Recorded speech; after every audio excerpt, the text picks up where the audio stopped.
These militias have militarized the Red Sea and turned Yemen into a proxy battlefield on behalf of their backers.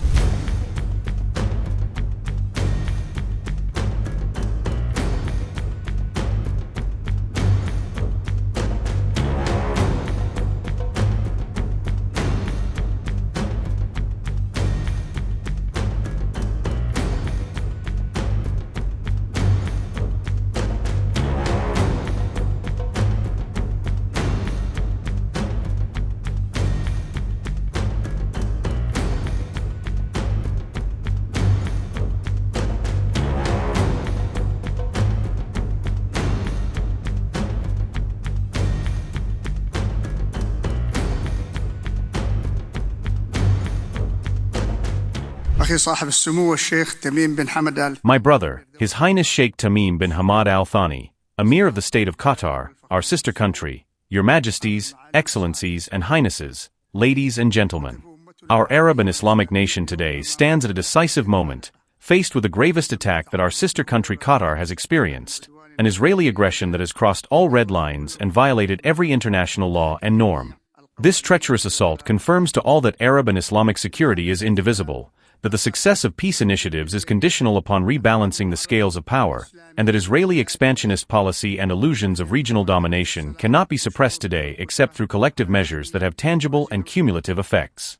Your Majesties, Excellencies, and Highnesses, the continuation of the genocide in Gaza without accountability, and the ongoing attacks against countries in the region without deterrence, have ultimately emboldened the Israeli occupation to strike our sister country Qatar. In my homeland as well, the occupying entity continues destroying the resources of the Yemeni people and targeting civilian infrastructure in response to reckless cross-border attacks launched by the terrorist Houthi militias. These militias have militarized the Red Sea and turned Yemen into a proxy battlefield on behalf of their backers. What we face today in terms of geopolitical challenges proves that regional expansionist states and armed terrorist groups are two sides of the same coin. Both provide pretexts for each other's expansion, and both seek to undermine the sovereign state, fuel regional conflict, and destabilize nations. Therefore, we are now called upon to adopt a more comprehensive approach to joint Arab and Islamic action, one built on three axes. First, achieving a just and comprehensive solution to the Palestinian cause, based on international legitimacy and the Arab Peace Initiative. Second, supporting the political, economic, and security institutions of our national states, and working collectively to combat armed terrorist groups. Third, deterring rogue states with expansionist projects in the region, foremost among them Israel, and strengthening Arab and Islamic integration. Your Majesties, Excellencies, and Highnesses, despite the existential threats facing the Palestinian cause, Arab diplomacy, led by the Kingdom of Saudi Arabia, has succeeded in achieving a significant political breakthrough toward international recognition of Palestine. In this regard, the Republic of Yemen renews its welcome of the historic resolution by the United Nations General Assembly supporting the two-state solution, and of the efforts exerted by brothers and friends, led by the Kingdom of Saudi Arabia and the French Republic. We look forward to seeing this resolution translated into irreversible and time-bound steps in the future. Finally, we reaffirm our solidarity with our brothers in the state of Qatar and its people, and we wish every success to this extraordinary summit hosted by our sister country Qatar, for the unity of our nation, the honor of our peoples, and their resilience in facing the challenges.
25 crore गरीब गरीबी को परास्त करके बाहर निकले।